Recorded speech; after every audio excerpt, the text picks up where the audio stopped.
नमस्कार, आप विचार लाइव देख रहे हैं और मेरा नाम है विकास सिंह। एनडीए में सीट शेयरिंग को लेकर पेचा फंस गया है और ये तब हुआ है जब बिहार विधानसभा चुनाव एकदम सर पर है।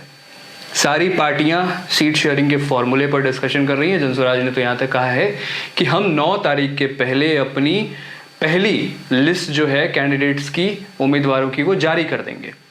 आज बड़ी बैठक थी पटना में, जहां पे धर्मेंद्र प्रधान और विनोद तावड़े के साथ सम्राट चौधरी जीतन राम मांझी से मिलने पहुंचते हैं, उपेंद्र कुशवाहा से मिलने पहुंचते हैं और उसी बीच जीतन राम मांझी बड़े नाराज दिखते हैं। जीतन राम मांझी नाराजगी इसलिए होती है क्योंकि जो फॉर्मूला भाजपा उनके पास लेकर जाती है 7 से 10 सीटों का, उसको लेकर जीतन राम मांझी की सहमति नहीं होती है। जीतन राम मांझी से मिलने के बाद जब तमाम बड़े नेता विनोद तावड़े, धर्मेंद्र प्रधान, सम्राट चौधरी जब बाहर निकलते हैं, उनके आवाज से मीडिया से बात करने की कोशिश होती है तो मीडिया से कोई बातचीत नहीं होती है। जीतन राम मांझी जब बाहर आते हैं तो वो कहते हैं कोई राजनीतिक बातचीत नहीं हुई है, ये एक औपचारिक बात थी, औपचारिक मुलाकात थी। देखिए, मोल भाव बिंदु पर आकर के ये जो सीट शेयरिंग का पूरा मामला है, एक मोल भाव बिंदु पर आकर के टिक गया है, जहां बार्गेनिंग की पूरी कोशिश कर रहे हैं जीतन राम मांझी। जीतन राम मांझी कह रहे हैं कि उन्हें 15 से 20 सीटों की जो उनकी मांग है, वो उच्चतम मांग 15 से 20 सीटों की है। और जीतन राम मांझी भी इस बात को जानते हैं, हम पहले भी ये चीज़ डिस्कस कर चुके हैं, आपसे चर्चाएं हुई है कि 10 सीटें जो हैं हम और आरएलएम को 10-10 सीटें मिलेंगी, 20 सीटें चिराग पासवान को दी जाएंगी। लेकिन ये बात जीतन राम मांझी भी जानते हैं कि 15 से 20 सीटें उनके लिए संभव है ही नहीं कि एनडीए उनको 15 से 20 सीटें दे दे। लेकिन ये जो मांग कर रहे हैं जीतन राम मांझी, ये मांग इसलिए कर रहे हैं ताकि हम उनकी जो पार्टी है उसका महत्व वो बढ़ा सके और महादलित समुदाय के वोटों पर अपना दाव मजबूत कर सके। और उसी के क्रम में ये एक तरीके का रणनीतिक राजनीतिक दबाव जो जीतन राम मांझी लगातार एनडीए पर बनाने की कोशिश कर रहे हैं। आज मुलाकात के बाद तो वे दिल्ली पहुंच गए हैं केंद्रीय गृह मंत्री अमित शाह से मुलाकात करने के लिए। देखिए, मांझी की जो मांग है, जीतन राम मांझी की जो मांग है 15 से 20 सीटों की, उसके पीछे की वजह को समझने की कोशिश करते हैं। सीटों की संख्या बढ़ाने को लेकर के 2020 में हम को हिंदुस्तानी आवाम मोर्चा, जो जीतन राम मांझी की पार्टी है, उसे एनडीए में सिर्फ 7 सीटें मिली थी और 7 सीटों पर जीतन राम मांझी की पार्टी ने 4 सीटों पर, 7 में से 4 सीटों पर जीत हासिल की थी।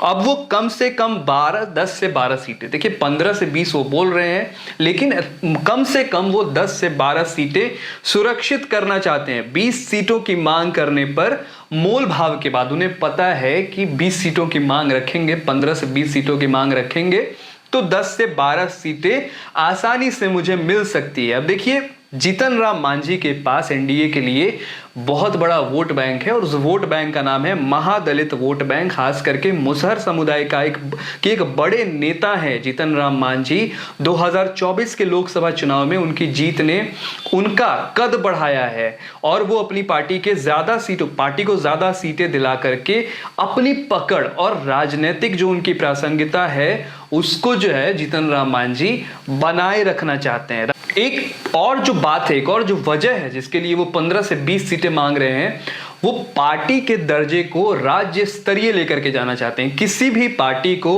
राज्य स्तरीय दर्जा प्राप्त करने के लिए कुछ शर्तों को पूरा करना पड़ता है और उसमें एक शर्त यह है कि विधानसभा चुनाव जो होते हैं उसमें एक निश्चित संख्या में वोट हासिल करना, सीटें जीतना बहुत।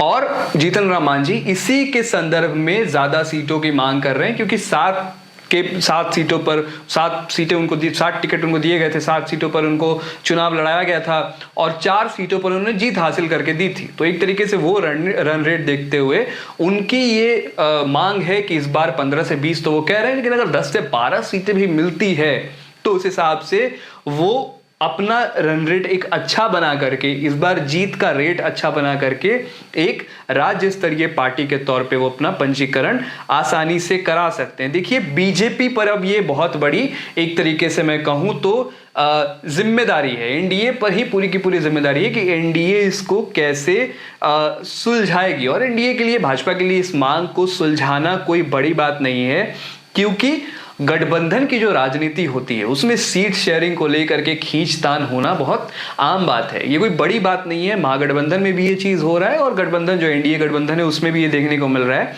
तो भाजपा, मुझे ऐसा लगता है कि इसे 3 चरणों में सुलझाने की कोशिश करेगी। देखिए आज जिस तरीके से संवाद के लिए पहुंचे, बात करने के लिए पहुंचे विनोद तावड़े, धर्मेंद्र प्रधान और सम्राट चौधरी, उप मुख्यमंत्री सम्राट चौधरी आज जीतन राम मांझी से जिस तरीके से बातचीत करने पहुंचे हैं, सम्मानजनक सीटों को लेकर के आज बातचीत करने पहुंचे, फॉर्मूला दिया है उन्हें, लेकिन नाखुश नजर आए हैं। तो उसको लेकर के वो बड़े नेता के पास अमित शाह से मिलने पहुंचे हैं दिल्ली। देखिए क्या बात होती है। हालांकि उन्होंने कहा है कि सीटों को लेकर के, जैसे ही वो एयरपोर्ट पहुंचे उनकी बात बदल गई। उन्होंने कहा कि सीटों को लेकर के सब कुछ बिल्कुल स्पष्ट है। अब देखिए दूसरा जो एक तरीका हो सकता है वो भावनात्मक अपील बीजेपी ये तर्क दे सकती है, जो कि दे रही है। मैं कहूंगा जदयू के बड़े नेता हैं और केंद्रीय मंत्री हैं ललन सिंह, उन्होंने ये बात कही है, बयान दिया है मीटिंग खत्म होने के बाद। जैसे ही जो एक औपचारिक मीटिंग थी सम्राट चौधरी की, विनोद तावड़े की, धर्मेंद्र प्रधान और जीतन राम मांझी की, उसके बाद वो उपेंद्र कुशवाहा से मिले। उनसे मुलाकात करने के बाद, ये पूरे तमाम मीटिंग के बाद जदयू के बड़े नेता और केंद्रीय मंत्री ललन सिंह ने कहा है कि एनडीए के अंदर सब कुछ ठीक है। और उन्होंने ये भी एक तरीका हो सकता है वो बताएं कि मांझी, जीतन राम मांझी जो है, उनकी भूमिका जो है वो सीटों तक सीमित नहीं है, बल्कि गठबंधन के संरक्षक के तौर पर भी मतलब गठबंधन में देखा जा रहा है। अब देखिए जीतन राम मांझी ने पहले भी ये बात कही है कि अगर मुझे 15 से 20 सीटें नहीं मिलती हैं, वो भी जानते हैं कि 15 से 20 सीटें मांझी को देना एक तरीके से लॉजिकली देखा जाए तो ऐसा संभव नहीं है। लेकिन जीतन राम मांझी ने कहा कि अगर मुझे 15 से 20 सीटें नहीं मिलती है तो मैं 100 सीटों पर चुनाव लड़ जाऊंगा। तो भाजपा को, एनडीए को इस बात का भी डर होगा कि अगर वो 100 सीटों पर चुनाव लड़ते हैं तो कितने बड़े तौर पर एनडीए को नुकसान पहुंचाया जा सकता है। और एनडीए की हार से सीधे एनडीए के जो वोट कटेंगे, जो जीतन राम मांझी अगर 100 सीटों पर चुनाव लड़ जाते हैं, तो अगर एनडीए का वोट कटेगा तो उससे महागठबंधन यानी राजद कांग्रेस को बहुत बड़ा फायदा देखने को मिल सकता है। अब देखिए कोर सीटें जो हैं,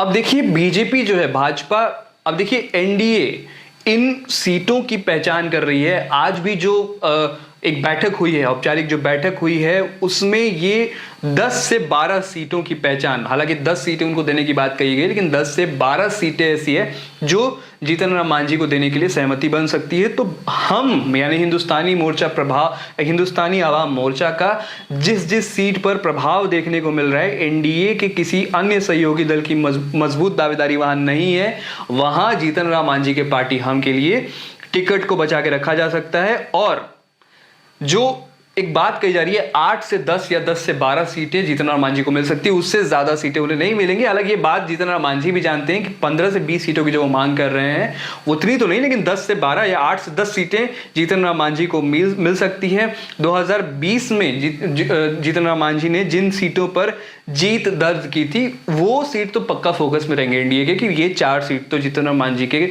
झोले में जानी ही जानी है, कि ये 4 सीट जीतन राम मांझी के झोले में जाएगी।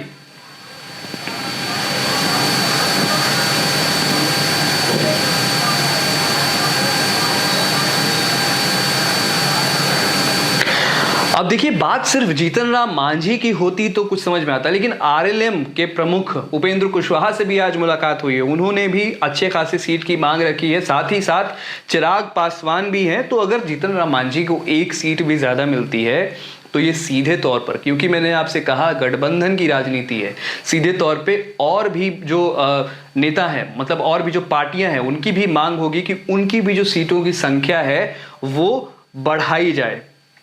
देखिए अगर समझौता नहीं होता है तो जीतन राम मांझी ने जो बात कही है कि मैं 100 सीटों पर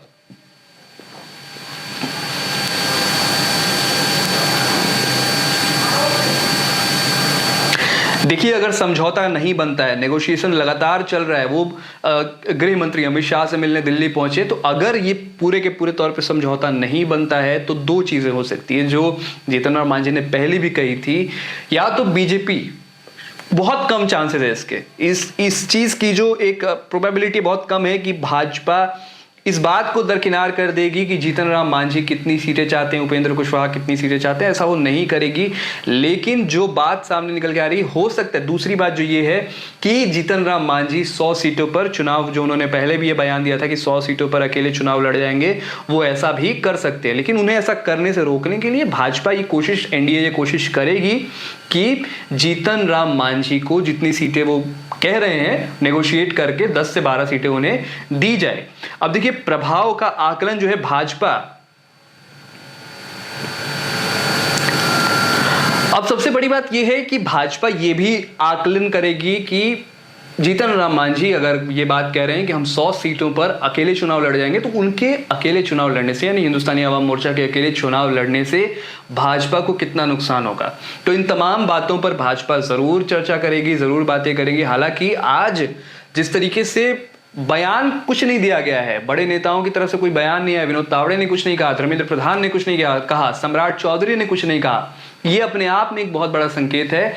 जीतन राम मांझी जब वहां से निकले, अपने आवास से निकले, दिल्ली रवाना होने निकले, तो उन्होंने कहा कि हमारे बीच गठबंधन में सब कुछ ठीक है, ये औपचारिक मीटिंग थी, औपचारिक मुलाकात थी, राजनीति को लेके कुछ बात नहीं हुई है। भाई, 3 बड़े नेता भाजपा के पहुंचते हैं आपके आवास पर, आपसे मुलाकात होती है, 15-20 मिनट तक ये मुलाकात चलती है, और ऐसा संभव ही नहीं है कि राजनीति को लेकर कुछ बड़ी बात ना हो। और वहीं जब वो एयरपोर्ट पहुंचते हैं तो उनकी बात में थोड़ी बदलाव दिखाई देती है, कहीं ना कहीं हो सकता है कहीं से कुछ सिग्नल आया हो, कुछ आया हो। जीतन राम मांझी कहते हैं कि राजनीति गठबंधन में सब कुछ ठीक है, जो जिस तरीके से सब चल रहा है वो बिल्कुल ठीक है, लेकिन अब पूरी जो बात है वो दिल्ली में मुलाकात के, बड़ी मुलाकात के बाद ही पता चलेगी कि जीतन राम मांझी किस ओर का रुख करते हैं। विचार लाइव देख रहे थे आप, और मेरा नाम है विकास सिंह। बहुत बहुत धन्यवाद।